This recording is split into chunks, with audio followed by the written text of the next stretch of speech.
আসসালামু আলাইকুম। আজকে আমি কথা বলবো ফ্রোজেন শোল্ডার নিয়ে। কোনো রকম আঘাত ছাড়া কাঁধে ব্যথা, হাত মাথার উপরে তুলতে এবং পিছনের দিকে নিতে কষ্ট হচ্ছে, এর প্রধান কারণই হচ্ছে ফ্রোজেন শোল্ডার, যার আরেক নাম অ্যাডহেসিভ ক্যাপসুলাইটিস। 2-5% মানুষ জীবনের কোনো না কোনো পর্যায়ে ফ্রোজেন শোল্ডারে ভুগে। এটি সাধারণত 40-60 বছর বয়সীদের মধ্যে বেশি হয়। পুরুষদের তুলনায় মহিলারা এই রোগে বেশি ভোগে। ফ্রোজেন শোল্ডার কেন হয়? অজানা অথবা অটোইমিউন প্রসেসের কারণে কাঁধের জয়েন্টে ক্যাপসুলে ইনফ্লামেশন অর্থাৎ প্রদাহ হয়ে শক্ত, মোটা এবং সংকুচিত হয়ে জমে যায়, যার জন্য এর আরেক নাম ফ্রোজেন শোল্ডার। সেই সাথে কাঁধের জয়েন্টের মাঝখানে যে গ্যাপ থাকে সেটিও কমে যায়, যার জন্য কাঁধের জয়েন্টে নড়াচড়া কমে যায় এবং নড়াচড়া করতে গেলে ব্যথা হয়। ফ্রোজেন শোল্ডারের সুনির্দিষ্ট কারণ এখনও অজানা। কারণগুলোকে দুই ভাগে ভাগ করা হয়। একটি হলো প্রাইমারি ফ্রোজেন শোল্ডার, আরেকটি হলো secondary frozen shoulder. Primary frozen শোল্ডারে কোনো কারণ খুঁজে পাওয়া যায় না। সেকেন্ডারি ফ্রোজেন শোল্ডারে কিছু কিছু কারণ থাকতে পারে যা ফ্রোজেন শোল্ডারের ঝুঁকি বাড়িয়ে দেয়। এর মধ্যে রয়েছে কাঁধে কোনো আঘাত পেলে, কাঁধের হাড্ডি ভেঙে গেলে, সরে গেলে অথবা কাঁধে কোনো সার্জারি হলে, দীর্ঘ সময় হাত একই অবস্থায় রেখে দিলে, যেমন ব্রেন এবং হার্টের সার্জারির সময় দীর্ঘ সময় রোগী অচেতন থাকে, এ সময় হাতে নড়াচড়া থাকে না। পরবর্তীতে এ সকল রোগীদের ফ্রোজেন শোল্ডারের ঝুঁকি বেশি। পার্কিনসন ডিজিজ নামক রোগ থাকলে, স্ট্রোকের পর নিয়মিত ব্যায়াম না করা হলে অথবা কাঁধ দীর্ঘ সময় অচল থাকলে সে সকল রোগীদের ফ্রোজেন শোল্ডারের ঝুঁকি বেশি। থাইরয়েডের রোগ থাকলে তাদের ফ্রোজেন শোল্ডার বেশি হয়। হাই ব্লাড প্রেশার থাকলে, রক্তে কোলেস্টেরলের মাত্রা বেশি থাকলে, হার্টের রোগ থাকলে, ঘাড়ে স্পাইনাল কর্ডের রোগ থাকলে, শরীরে ক্যান্সার থাকলে, বিভিন্ন ওষুধের পার্শ্বপ্রতিক্রিয়ার কারণে এবং বিভিন্ন বাত ব্যথার রোগ বা আর্থ্রাইটিস থাকলে তাদের ফ্রোজেন শোল্ডারের ঝুঁকি বেশি। চলুন জেনে নিই এই রোগের লক্ষণগুলো কী। ফ্রোজেন শোল্ডারের মূল লক্ষণ হলো কাঁধে জড়তা এবং কাঁধে ব্যথা। এই লক্ষণগুলো ধীরে ধীরে শুরু হয়ে 1 থেকে 3 বছরের মধ্যে উন্নতি হতে থাকে। লক্ষণগুলো 3টি ধাপে দেখা দেয়। প্রথম ধাপ হলো ফ্রিজিং স্টেজ, যা 2 মাস থেকে 6 মাস পর্যন্ত স্থায়ী হয়। এই ধাপের প্রধান লক্ষণ হলো কাঁধের ব্যথা এবং অস্বস্তি। রাতের বেলায় ব্যথা এবং অস্বস্তি বেড়ে যায় এবং রোগী আক্রান্ত পাশ করে ঘুমাতে পারে না। পরবর্তীতে কাঁধের জয়েন্টের জড়তা দেখা দেয়, যার ফলে কাঁধের জয়েন্টে নড়াচড়া করতে রোগীর কষ্ট হয়। দ্বিতীয় ধাপ হলো ফ্রোজেন স্টেজ বা জমাট বাঁধার স্তর, যেটা 4 মাস থেকে 12 মাস পর্যন্ত স্থায়ী হয়, যেখানে কাঁধের জয়েন্টের ব্যথা কিছুটা কমতে থাকে কিন্তু জড়তা বাড়তে থাকে, যার ফলে কাঁধের জয়েন্টে সক্রিয় এবং নিষ্ক্রিয় নড়াচড়া কমে যায়। অর্থাৎ রোগী নিজের ইচ্ছায় হাত মাথার উপরে তোলা, হাত ঘুরানো, পিছনের দিকে নেওয়া অথবা হাত শরীর থেকে দূরে নেওয়া কষ্ট হয়। এমনকি অন্য কেউ কাঁধের জয়েন্টে হাত নড়াতে গেলে ব্যথা পান। তৃতীয় ধাপ হলো থোয়িং স্টেজ বা সেরে ওঠার স্তর, যেটা 6 মাস থেকে 2 বছর পর্যন্ত স্থায়ী হতে পারে। এই ধাপে এসে ব্যথা এবং জড়তা কমতে থাকে এবং নড়াচড়া স্বাভাবিক হতে থাকে।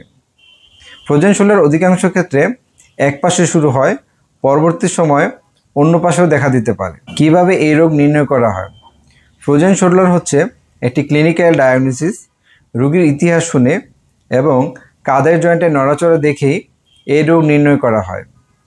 আক্রান্ত পাশের কাঁধ একটু নিচের দিকে ঝুলে থাকে এবং ঘাড়ও ওই দিকে হেলে থাকে। হাত মাথার উপরে তুলতে এবং পিছনের দিকে নিতে কষ্ট হয়। সম্ভাব্য যে সকল মেডিকেল রোগের কারণে ফ্রোজেন শোল্ডার হয়েছে তা বের করার জন্য কিছু কিছু রক্তের পরীক্ষা করতে হয়, যেমন কমপ্লিট ব্লাড কাউন্ট অর্থাৎ সিবিসি পরীক্ষা, সি-রিঅ্যাক্টিভ প্রোটিন, থাইরয়েড হরমোনের পরীক্ষা, ডায়াবেটিস পরীক্ষা অন্যতম। ফ্রোজেন শোল্ডার নির্ণয় করার জন্য সাধারণত কোনো ইমেজিং পরীক্ষার প্রয়োজন হয় না, তবে কখনো কখনো কাঁধের জয়েন্টে কোনো অসুবিধা আছে কিনা, কাঁধের জয়েন্টে হাড্ডি ভেঙে গেছে কিনা, সরে গেছে কিনা, ক্ষয়রোগ অর্থাৎ অস্টিও আর্থ্রাইটিস আছে কিনা তা বের করার জন্য কখনো কখনো এক্স-রে, আর্থ্রোগ্রাফি, এমআরআই পরীক্ষা করতে হয়। সাধারণত 3 মাসের মধ্যে ফ্রোজেন শোল্ডার উন্নতি না হলে আমরা এমআরআই পরীক্ষা করে থাকি। আল্ট্রাসোনোগ্রাফি এবং এমআরআই পরীক্ষার মাধ্যমে কাঁধের জয়েন্টের ক্যাপসুল এবং লিগামেন্ট মোটা বোঝা যায়। এছাড়া ঘাড়ের স্পাইনাল কর্ডে কোনো অসুবিধা আছে কিনা তা বের করার জন্য কখনো কখনো আমরা ঘাড়ের এমআরআই পরীক্ষা করে থাকি। আর কী কারণে কাঁধের জয়েন্টে ব্যথা হতে পারে? ঘাড়ের রোগে চাপ থাকলে, যেটাকে সার্ভাইকাল রেডিকুলোপ্যাথি বলা হয়, কাঁধের জয়েন্টের হাড্ডি সরে গেলে, ভেঙে গেলে, অথবা কাঁধের জয়েন্টে ক্ষয়রোগ অর্থাৎ অস্টিওআর্থ্রাইটিস থাকলে, বিভিন্ন বাত ব্যথার রোগ যেমন পলিমায়ালজিয়া রিমাটিকা, পলিমায়াসাইটিস থাকলে কাঁধ ব্যথা হতে পারে। কাঁধের জয়েন্টের ক্যাপসুল ফেটে গেলে, যেটাকে রোটেটর কাফ ইনজুরি বলা হয়। এছাড়া কাঁধের জয়েন্টের উপরের দিকে পানির যে থলি থাকে সেটাকে বলা হয় সাব অ্যাক্রোমিয়ান বার্সা। যদি এই বার্সা বা থলেতে প্রদাহ হয় তাকে বলা হয় সাব অ্যাক্রোমিয়ান বার্সাইটিস।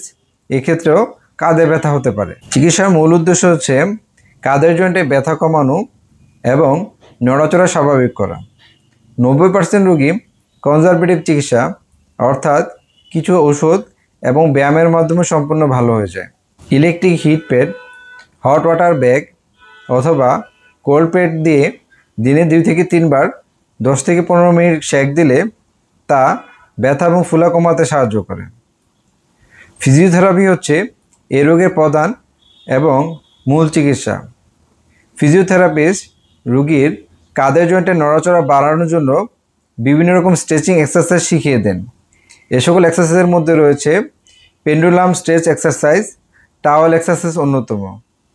রোগীর উন্নতি অনেকাংশেই এ সকল ফিজিওথেরাপির উপর নির্ভর করে। ফিজিওথেরাপি এবং ব্যায়ামের পাশাপাশি মুখে খাওয়ার কিছু ব্যথানাশক ওষুধ, প্রদাহনাশক ওষুধ, কখনো কখনো কাঁধের জয়েন্টে ইঞ্জেকশন দিতে হয়। ব্যথানাশক ওষুধের মধ্যে রয়েছে NSAID গ্রুপের ওষুধ যেমন আইবুপ্রোফেন, নেপ্রোক্সেন। রিসেন্টলি যাদের ফ্রোজেন শোল্ডারের লক্ষণগুলো দেখা গেছে তাদের ক্ষেত্রে এই ব্যথানাশক ওষুধগুলো ভালো কাজ করে। দীর্ঘদিনের ফ্রোজেন শোল্ডার থাকলে এই ব্যথানাশক ওষুধগুলো কম কাজ করে। ব্যথানাশক ওষুধ খেয়ে ব্যথা কমিয়ে নিতে পারলে ফিজিওথেরাপি সহজ হয়। এছাড়া কখনো কখনো মুখে খাওয়া স্টেরয়েড ওষুধ দিতে হয় যা কাঁধের জয়েন্ট প্রদাহ কমাতে সাহায্য করে। যাদের তীব্র মাত্রার অর্থাৎ সিভিয়ার ফ্রোজেন শোল্ডার রয়েছে তাদের ক্ষেত্রে এ সকল ওষুধ অল্প সময়ের জন্য, সাধারণত 3 সপ্তাহের জন্য দেওয়া হয়। তীব্র ব্যথা এবং কাঁধের জয়েন্টে প্রদাহ থাকলে অনেক সময় মুখে খাওয়ার ব্যথানাশক ওষুধ এবং স্টেরয়েড ওষুধের পাশাপাশি কাঁধের জয়েন্টে স্টেরয়েড ইনজেকশন দিতে হয়। এই ওষুধগুলো প্রদাহ কমিয়ে দ্রুত ব্যথা কমাতে সাহায্য করে। সাধারণত এর কার্যকারিতা 6 সপ্তাহ পর্যন্ত থাকে। 3 মাস অন্তর অন্তর সর্বোচ্চ 2 বার এই ইনজেকশন ব্যবহার করা যেতে পারে।